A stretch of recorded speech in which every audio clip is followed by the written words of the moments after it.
Muy buena noche, bienvenido de nuevo a su programa Acción Positiva.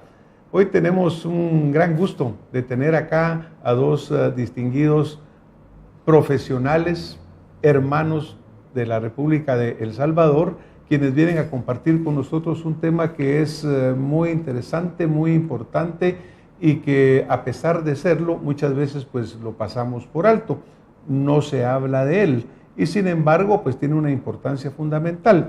Me acompaña el doctor Oscar René Alfaro, él es un médico criminológico, es jefe de la unidad médico-odontológica del sistema penitenciario de la República de El Salvador. Y también el doctor Rafael Landaverde, él es ginecólogo, coordinador médico del sistema penitenciario. Bueno, pues de nuevo le damos la más cordial y calurosa bienvenida a esta su Guatemala, que como les decimos somos la misma, es un solo país y una sola razón deberíamos de borrar fronteras totalmente, ¿verdad? Ya no existen entre nosotros, pero ya no debe existir físicamente. Debemos ser una sola nación, ¿cierto? Doctor, ¿cuál es el motivo principal de esta visita en esta ocasión aquí a Guatemala? Yo sé que ustedes han venido trabajando muy bien, han tenido un liderazgo regional en cuanto a la atención del VIH en el sistema penitenciario, así como otro tipo de enfermedad de transmisión sexual y en parte también en la salud en lo que es el sistema penitenciario. Pero en particular, esta vez, ¿cuál es el motivo de que están ustedes aquí en Guatemala? Pues el objetivo fundamental es hacer un intercambio de experiencias con los hermanos guatemaltecos para que puedan aplicar todos los programas encaminados a mejorar la salud de los privados de libertad que viven con VIH, ¿verdad? Ciertamente son pacientes que por el nivel de convivencia que tienen, el lugar donde están, se tienden a descompensar, se tienden a ser olvidados inclusive por el sistema de salud. Entonces la idea es brindar dentro del sistema penitenciario la salud a estos privados de libertad. Entonces es como compartir esta buena experiencia en El Salvador con el sistema de salud penitenciario guatemalteco, principalmente el área médica, ¿verdad? Pues es muy interesante lo que usted dice, lo de compartir, ¿verdad, doctor? Antes de entrar al programa estábamos hablando un poco de la población, el número, la estadística, y ustedes hablaban de aproximadamente 28,000 privados de libertad en El Salvador, unos 17,000 o algo en Guatemala. Exacto. Ahora, entiendo que hay un esfuerzo centroamericano previo, ¿verdad? Porque usted ahora me menciona y les agradecemos el compartirlo. Gracias. Pero este esfuerzo, doctor, usted que es el coordinador, digamos, allá, ¿se inicia ahora con Guatemala o ya se ha venido haciendo ese trabajo previo? Bueno, debo decir que yo no estuve, solo tengo 3 años de trabajar en este sistema de Dirección General de Centros Penales de El Salvador, pero ya se había iniciado, entiendo, esa coordinación centroamericana, y en ese afán creo que comenzó, el doctor tiene, digamos, información, ¿verdad?, sobre quién comenzó primero, siendo coordinador de esa situación Guatemala, entiendo, después El Salvador y por último Honduras, donde entiendo yo que en los últimos 4 años no se ha continuado, y esa es una de las razones también de nuestra visita, de volver a activar nuevamente esa coordinación que la necesitamos, sobre todo los 3 países que compartimos problemas similares de delincuencia en este caso. Claro. Normalmente las enfermedades de transmisión sexual son un poco vergonzantes, ¿no? Históricamente se ha tratado de negarlas o desaparecerlas. Y pues el VIH se suma ahora a una enorme cantidad de enfermedades de este tipo. Pero específicamente, doctor, en el caso de El Salvador, por ejemplo, ¿cómo están ustedes enfrentando esto? ¿Qué porcentaje de la población carcelaria tendrá este problema? ¿Cómo se está manejando? Bien, hablar de porcentajes de los 28,000 privados que tiene el sistema penitenciario salvadoreño es 10%, unos 280 casos diagnosticados y que están siendo tratados. ¿Cómo se tratan? Pues es por el trabajo en equipo, Ministerio de Salud y Sistema Penitenciario Salvadoreño. El sistema de salud, a través de la ayuda del Fondo Mundial, tuvo a bien la contratación de recursos para que el paciente sea atendido dentro del sistema penitenciario. Por protocolos internacionales establece que un privado de libertad al salir a su atención debe ser acompañado por 2 agentes, más el vehículo, más la gas, y con el poco presupuesto esto no abonaba a mejorar la salud del privado de libertad. Por eso la estrategia fue mejor llevar al especialista, infectólogo, dentro de la cárcel. En este caso se comenzó dentro del penal con mayor población, con VIH, y con mayor población privada de libertad. Y él ahí tiene su clínica de tratamiento integral, donde también es intervenido por un psicólogo, aparte del resto del personal de enfermería y médico que está. ¿Esto qué viene a hacer? A darnos ganancias positivas en el sistema, porque sí seguimos trabajando con el mismo presupuesto, ¿verdad? Pero ya no exponemos a la sociedad, al privado de libertad, que pasa algo al sacarlo al hospital, ¿verdad? Y hay menos gasto en el caso de vehículo y gasolina. El medicamento lo provee el Ministerio de Salud. Es algo que la Dirección de Penales de El Salvador no compra, pero eso es por los mismos programas nacionales que existen, que son los encargados de brindar ese medicamento. Claro. Y ahora que vienen a Guatemala, ¿cómo es su relación con el sistema penitenciario en Guatemala? ¿Cómo está estructurado en Guatemala la atención a los privados de libertad? ¿Está desarrollado? ¿Cómo lo ven ustedes? Pues una opinión bien personal. Sí, siento que está empezando a hacer cambios. También nosotros no somos una sociedad de salud penitenciaria muy antigua. Tenemos 4 años de existir y encontramos en iguales condiciones. Falta de recurso médico, falta de infraestructura de clínicas penitenciarias, falta de medicamentos, etcétera, etcétera. Por ahí comenzamos y siento que aquí en Guatemala es el mismo problema que se ha empezado a trabajar. Tenemos el mismo problema de falta de todo, pero que ya se está trabajando en eso, y eso es bueno, ¿no? Y ese es nuestro interés, de venir a apoyar, a decir, así lo hicimos. Pues tal vez no quiere decir que sea la mejor experiencia, pero no obstante, a nosotros que vivimos bien hacinados en el país, por ser pequeños, imagínense las cárceles, entonces nos ha funcionado. Entonces creo que puede ser. Nosotros, cuando hablo de nosotros, nos referimos a Guatemala, El Salvador y Honduras. Tenemos los mismos problemas, como bien lo mencionaba el doctor, los mismos problemas delincuenciales, de pandillas, ¿verdad? En general, incluso compartimos mucho de la misma cultura, nos parecemos mucho. Entonces, por eso surge la idea en su momento de reunirse y hacer como una red centroamericana y de República Dominicana en el abordaje de VIH en pacientes privados de libertad, para que todos en la región hablemos un mismo idioma y tratemos al paciente de la mejor manera. Se comenzó con Guatemala, siguió El Salvador y ahorita que se quiere reactivar nuevamente porque se ha quedado en stand-by por ahí. Claro, cuando usted dice se comenzó es en el sentido de organización, ¿verdad? Exacto. Me recuerdo que fue de 2007 que empieza esta red, exacto. Pero y hay esta itinerancia, Exacto. digamos, que se ha quedado un poco varada. Pero, ¿cuáles son los problemas más importantes que ustedes encuentran, digamos, en la coordinación de este esfuerzo médico, doctor?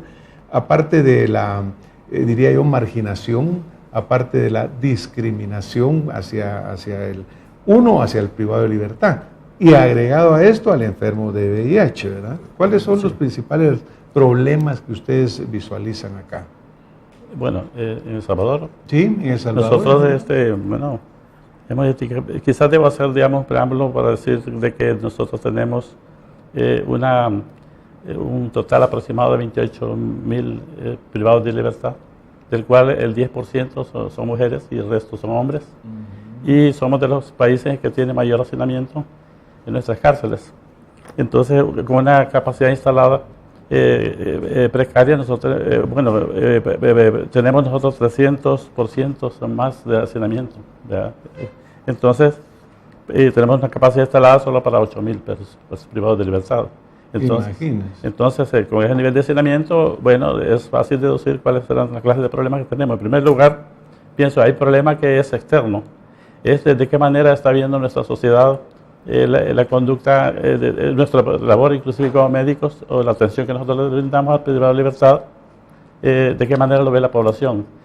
Tenemos que luchar contra varios estigmas. En primer lugar, nosotros sentimos que las personas de fuera no quieren que les demos una atención al privado de libertad, porque se sienten ofendidos por ellos. Pues ahí abundan mucho las extorsiones, abundan mucho digamos, toda la situación de violencia que vive en el país, en su mayor parte provienen dentro de las cárceles, con llamadas telefónicas, como ocurre aquí en Guatemala. Entonces, esa situación tenemos que luchar en contra de ese estigma y tratar de concientizarlo, que es un problema que tiene muchas raíces y que debemos de tratarlo de una manera muy diferente, ¿verdad? Y para eso necesitamos a nivel interinstitucional trabajarlo, porque nosotros como dirección de centros penales tenemos recursos limitados. Entonces, pero los problemas más importantes que tenemos, bueno, derivados del hacinamiento, las diversas enfermedades propias de la piel, por ejemplo, respiratorias, también tenemos el problema del VIH, como ya lo dijo el doctor, y bueno, tratamos nosotros de ir incidiendo positivamente en esa. Claro, porque el espectro es más amplio, ¿verdad? Estamos hablando de un sistema médico de atención. Sí. Normalmente aquí también en Guatemala vemos pues que de repente hay presos que son conducidos a hospitales nacionales, y esto causa un tremendo problema porque de seguridad, de todo, ¿verdad?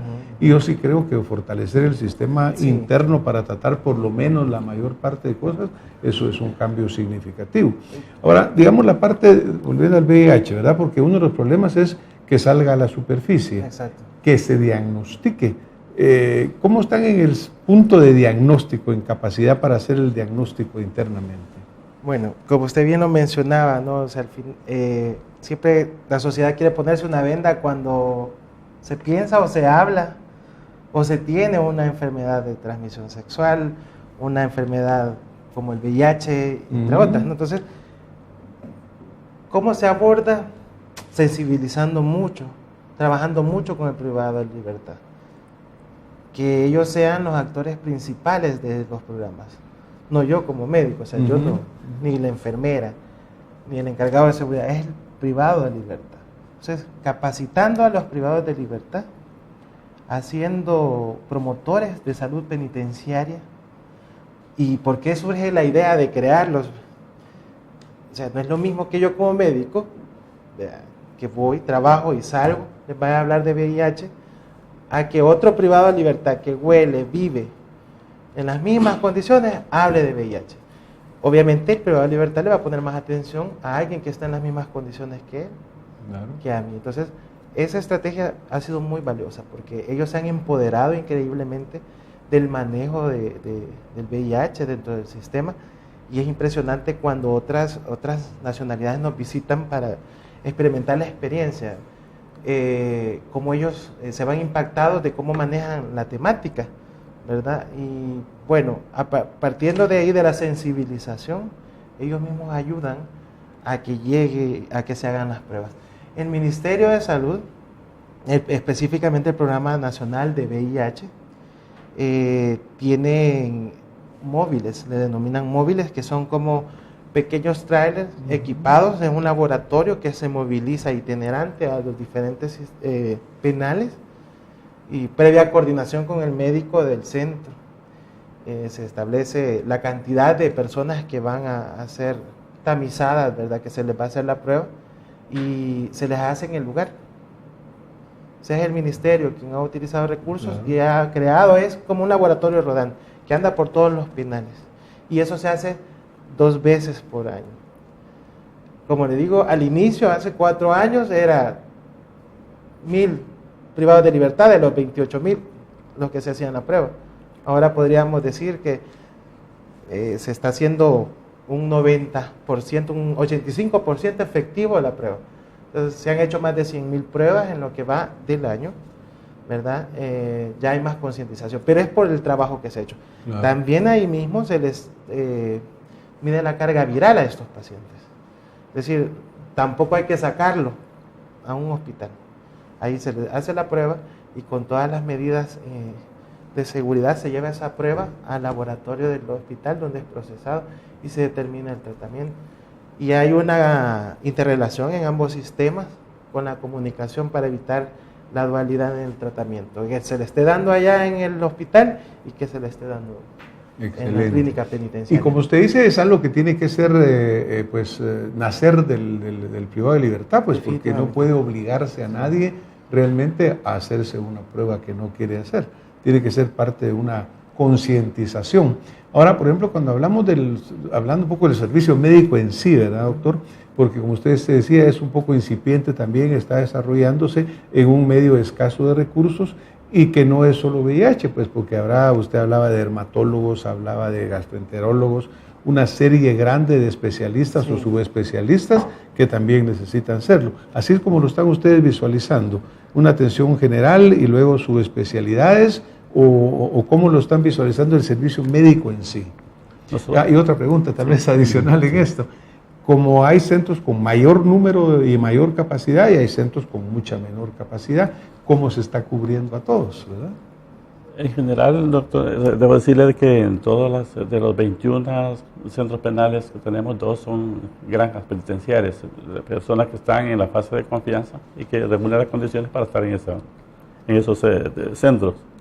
Tenemos 19 centros penales en los cuales dentro hay siempre una clínica ya instalada con servicios médicos, las 8 horas por lo menos diarias, y el número de médicos es de acuerdo a la cantidad de personas que hay dentro de ese penal. Por ejemplo, por decir algo, el Centro Penal de la Esperanza, que es uno de los más grandes, que alberga más o menos 5.800 privados de libertad, hay aproximadamente 5 médicos. Y hay muchas enfermeras, 4 o 5 enfermeras que hacen turnos rotativos y en la cual siempre hay un servicio médico constante para que ellas resuelven prácticamente los problemas que salen de emergencia en las horas nocturnas. Entonces, tenemos la atención que nosotros damos es de primer nivel. Debo decir lo que solamente podemos dar a unos especialistas.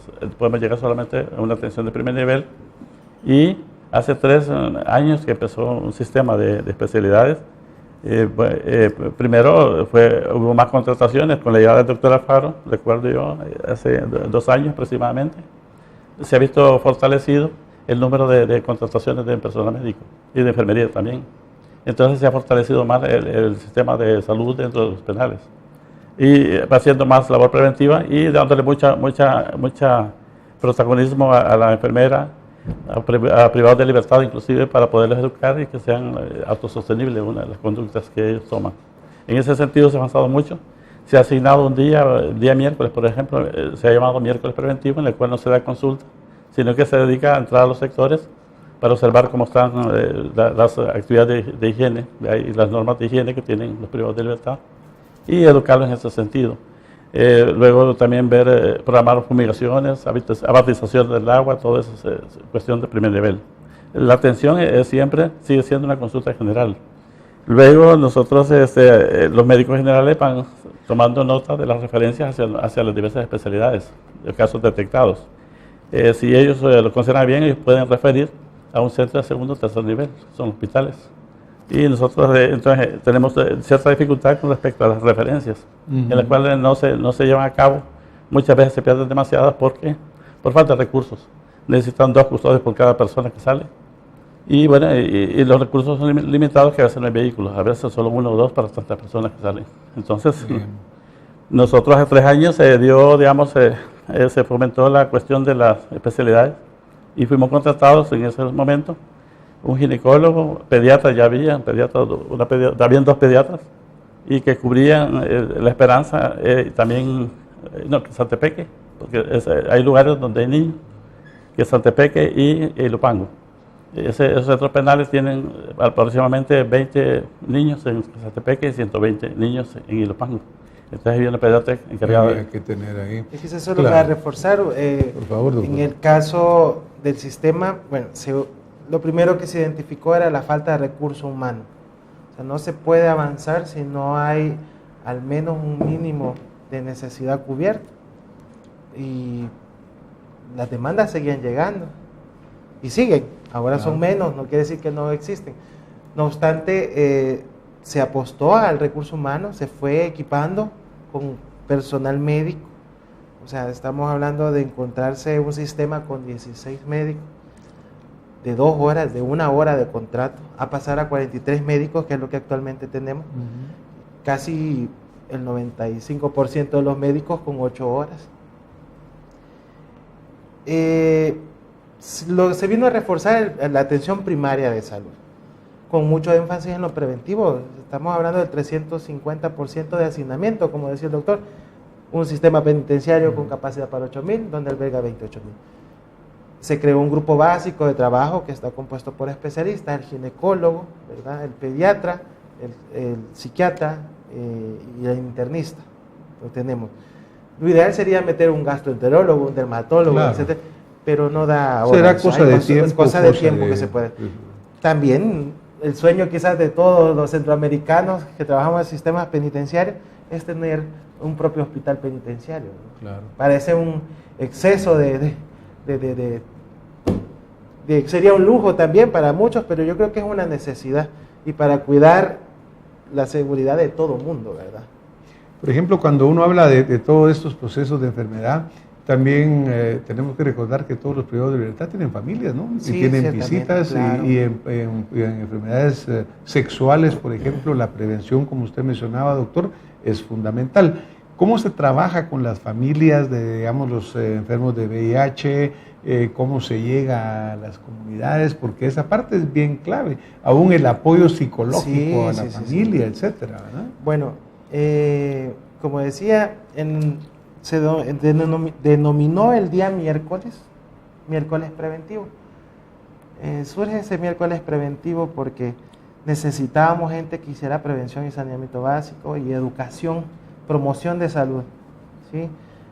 Pero si ni siquiera teníamos para curar, mucho menos íbamos a tener para prevenir. Entonces se tomó el día miércoles, el ombligo de la semana, para que todo el recurso médico de las clínicas penitenciarias trabajen en prevención y promoción. A partir de ahí, la visita íntima se capacita en prevención, en crear hábitos de responsabilidad en el tema de las relaciones sexuales, en decirle la vulnerabilidad en que se encuentran sus familiares o sus esposos o sus esposas, y que a partir de ahí es muy importante el cuidado que ellos puedan brindarnos para que en conjunto podamos salvaguardar su estado, ¿no?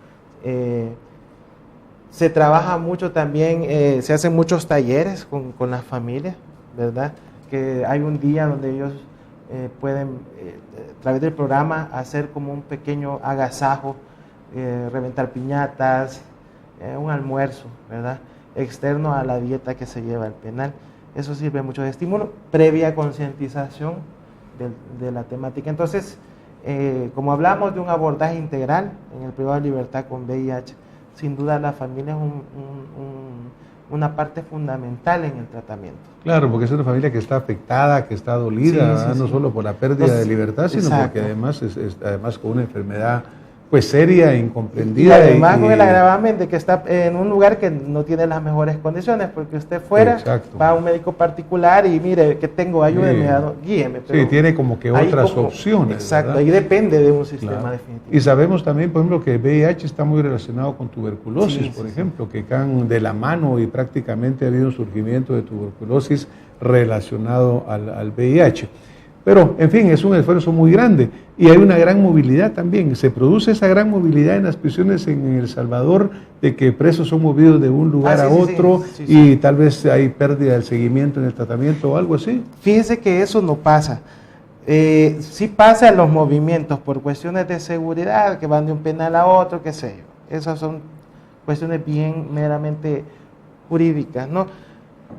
En el tema médico, y esa fue una de las también de los programas que se implementaron. ¿Qué pasaba cuando un paciente estaba siendo bien tratado en un penal y luego lo mandaban a otro? Exactamente. Y si se perdía el seguimiento. Entonces, lo que se tuvo a bien fue unificar a los médicos que se conocieran a través de un programa de educación continua para que se puedan pasar los pacientes. establecer esa comunicación de fue trasladado a tal paciente con esta y esta patología, está siendo tratada así, así, y al momento de llegar ya el médico ya sabe, lo capta nuevamente y lo pone en la línea, entonces no se pierde la línea de tratamiento. Pues sí, para no perder el esfuerzo económico de salud. Ahora, doctor, ¿usted cree que existen ya políticas públicas claras, digamos, en El Salvador, por ejemplo, para el manejo del paciente con enfermedad en el sistema penitenciario? ¿O hay políticas claras a nivel regional en el caso del VIH? ¿Cómo ven ustedes esta parte política, podríamos decirle? Pues fíjese de que en El Salvador sí existen políticas orientadas al cumplimiento de los privados de libertad, ¿no? Políticas de salud, la ley penitenciaria, ¿verdad? Y hay un compromiso de las autoridades también. A nivel de la región lo desconozco, sé que nosotros estamos haciendo esfuerzos como área médica, de si no existen hacerlas, ¿verdad? Para pues poder beneficiarnos todos. ¿Por qué? Quizás llama la atención, ¿por qué la región?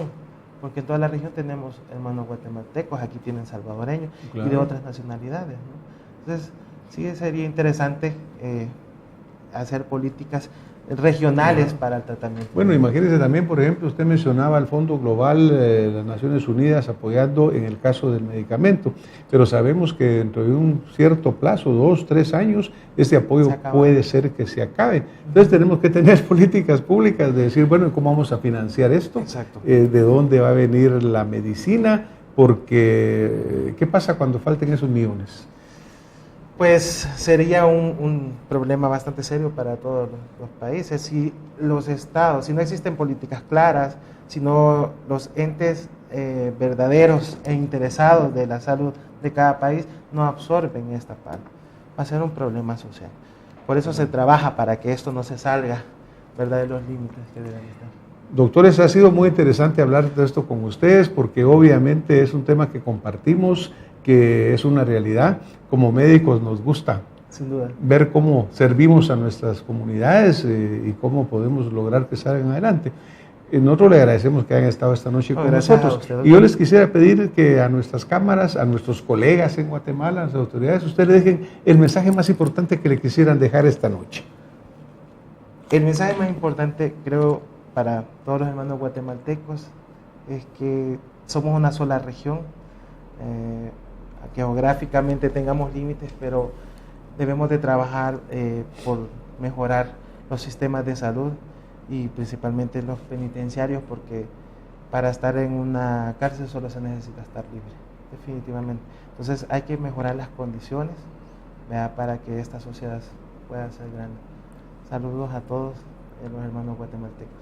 Pues muchísimas gracias, doctores, por haber estado esta noche con nosotros. Gracias, a ustedes que nos han estado viendo y escuchando, pues muchas gracias. Mire, tengamos conciencia clara. Hay muchos guatemaltecos, hay muchos hermanos centroamericanos que desafortunadamente están privados de libertad y que no podemos tampoco abandonarlos, no podemos dejarlos, porque son seres humanos como usted, como yo, como todos nosotros que necesitan esa atención. Muchas gracias. Nos vemos la próxima semana con más Acción Positiva. Muy buena noche.